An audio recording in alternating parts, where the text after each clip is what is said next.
What's up, Packer fans? Welcome into the Pack a Day podcast. I'm your host, Andy Herman. You can follow me on Twitter at Andy Herman NFL.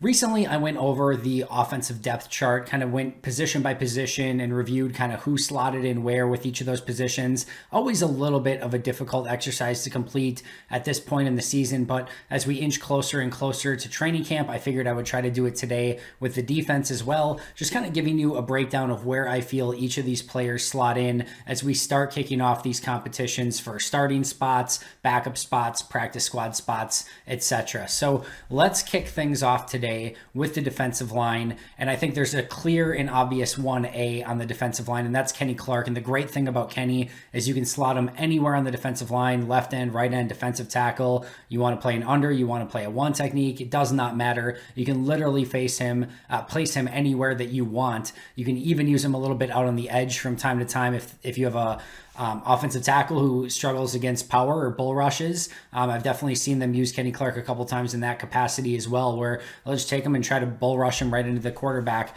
especially if they're trying to do some twists and stunts. That's something you can use Kenny Clark on the edge with as well. So 1A clearly along the defensive line is Kenny Clark. And then really that next trio to me is all sort of even at the moment. Maybe you give a slight edge to Dean Lowry here, but ultimately Dean Lowry, Tyler Lancaster, and Kingsley Keke are what all I would consider rotational pieces right now. I don't think any of those three up until this point have proven that they can go out, play 55, 60, 65 snaps a game, and you can just rely on them to go out and man their position. They all need a little bit of rest here and there. They all are not good enough simply to just go out there, place them in their spot, similar to a Kenny Clark or on the outside Za'Darius, players like that. They all are rotational players, not necessarily bad players. And I think a lot of times, especially guys like Tyler Lancaster, get thrown under the bus a little bit. They each have their roles to play within this team. And all of that kind of equates to them, for me, being on the same line and all being rotational players on the defensive line that can help you, but aren't, again, maybe going to be the player that gets you over the top or is a dominant game changer, but they can help you win football games.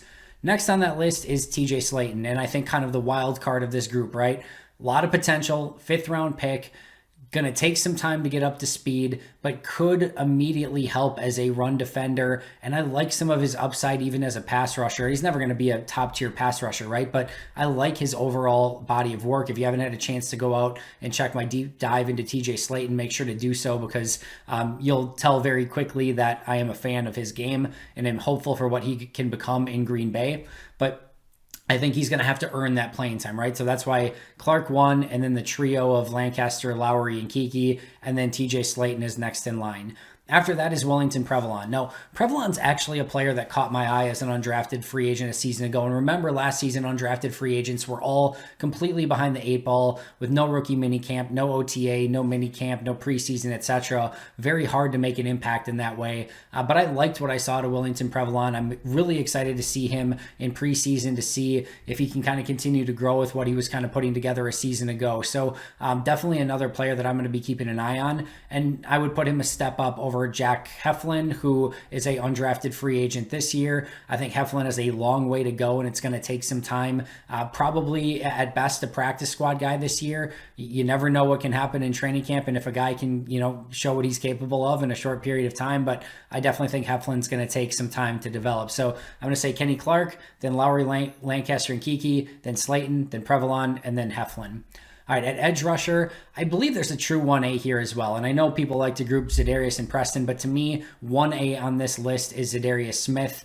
Again, being able to play on the outside, you can play him inside, you can play him on the line, you can play him standing up, can do so many different things. He's so talented. We need to see a little bit more of 2019 Za'Darius Smith. I felt like he took a little bit of a step back in 2020. Hopefully in 2021, he's a bit more like that 2019 version, but to me, a clear 1A at edge rusher. And then to me, you've got Preston Smith and Rashawn Gary basically 50-50 on that next number 2 line. And I think you're going to see both of those guys get a little bit more rotated in and out, probably with each other, with Z still playing a lot of snaps. But I think you'll obviously see Preston and Gary on the field at the same time from time to time as well. But I think those guys, you'll see a little bit more split reps between, and then both of those will take some reps from Za'Darius Smith as well. On the number 3 line here, after the top 3, I've got Jonathan Garvin and Randy Ramsey. So those two, I think, are going to be competing for that fourth edge rusher spot. And I think it's an important spot. This is a position that definitely sees the field from time to time, and you're one injury away from seeing significant action as an edge rusher. Now, Randy Ramsey has a huge advantage when it comes to special teams. Jonathan Garvin, I feel like, is a better pure edge rusher, both as a pass rusher and setting the edge. So when it comes to being a number 4 edge rusher, I like Randy Ramsey here because he can bring more value on special teams. But if it comes to a situation where you actually need this player to play down in and down out, I like Jonathan Garvin over Randy Ramsey in that situation. Next up is Tipa Nalier and Delonte Scott. Two players that I really liked in training camp a season ago as undrafted free agents. Both still have a ways to go. The big thing with Tipa is he's just so undersized for the position. He looks totally different than every other edge rusher on the roster. And then Delonte Scott spent some time with the defensive line, has spent some time with edge rusher, but he's another player that anytime he's on the field, he's consistently catching my eye. Of all the undrafted free agents last year, Delonte Scott was the one who caught my eye the most. So I'm excited to see if maybe he can take a true step up as a pure edge rusher this year. And then last but not least is Carlo Kemp, who doesn't to me necessarily look the part when I get a first glance at him. He played defensive line. He's moving to edge rusher. I think, again, kind of like Jack Heflin, I think he's going to take some time to develop, but that's what this time period is for, and probably another player who at best is a practice squad candidate. So Sedarius, then Gary and Preston, then Garvin and Ramsey, then Tipa and Scott, and then Carlo Kemp after that. All right, linebacker, I kind of mentioned this yesterday on my Campbell breakdown, Devontae Campbell breakdown. I mentioned that I believe that Barnes and Devondre Campbell are going to be the two players. Did I say Devontae Campbell? I'm sorry if I said Devontae Campbell. Devondre Campbell, along with Chris Barnes, are going to be the two starters if I had to guess today. I do think Ty Summers, maybe Kamal Martin can get in that conversation. I still want to see more consistency from Kamal Martin. I want to see more consistency from Ty Summers as well. And I think both of those players are players who are still growing. I think they're still learning. Ty Summers took a much bigger step vocally. You could see he was much more in command of this defense this offseason. So he's definitely a player I'm keeping an eye on. And Kamal Martin's just got a ton of upside. He just kind of has to put it all together. So that is my top 4. Number 5 on my list is Oren Burks. Frankly, I think this is a make or break offseason for Oren Burks. If he doesn't show any improvement, to me, he's not a good enough special teams player. I know he's a core special teams player, but he's not good enough at it to just justify a spot. And with Isaiah McDuffie coming in and expecting to be a core special teams player, if Oren Burks doesn't show more as a linebacker, I think he's going to be on the going to be the odd man out or on the way out. But right now, I'm going to put him at that number 5 spot. Then Isaiah McDuffie after that, 6th-round draft pick. Interesting player, and again, I think he's going to have to start off being a core special teams guy. Then Dejon Harris, and then Ray Wilborn after that. So Barnes and Campbell, then Summers and Martin, then Burks, then McDuffie, then Dejon Harris, and then Ray Wilborn, who's making the transition from safety to linebacker. Next up is cornerback and like defensive line and edge rusher, clear 1A here in Jair Alexander. And then after that, it gets a little tricky here. For now, going into training camp, I'm going to say Kevin King and Chandon Sullivan are in that next line because right now they're slotted in to be the starters. They took the reps with the starters in mini camps and OTAs, and it's going to take Eric Stokes to step up and beat them out for a spot through this offseason. So right now, Jair 1, King and Sullivan on that 2 line. Then I've got Eric Stokes as the 3 or number 4, I guess, if you want. But he's kind of my number 4 guy here.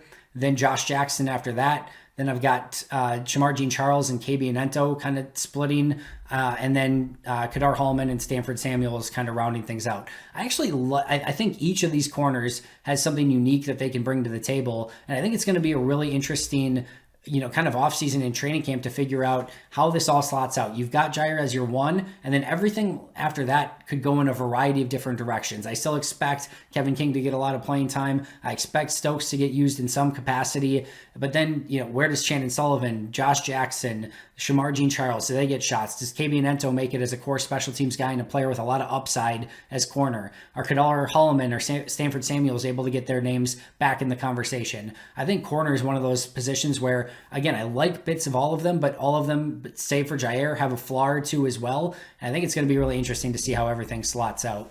And then last but not least, safety. To me, I'm splitting the 1 line here between Adrian Amos and Darnell Savage, which is fine because there's 2 starters anyway.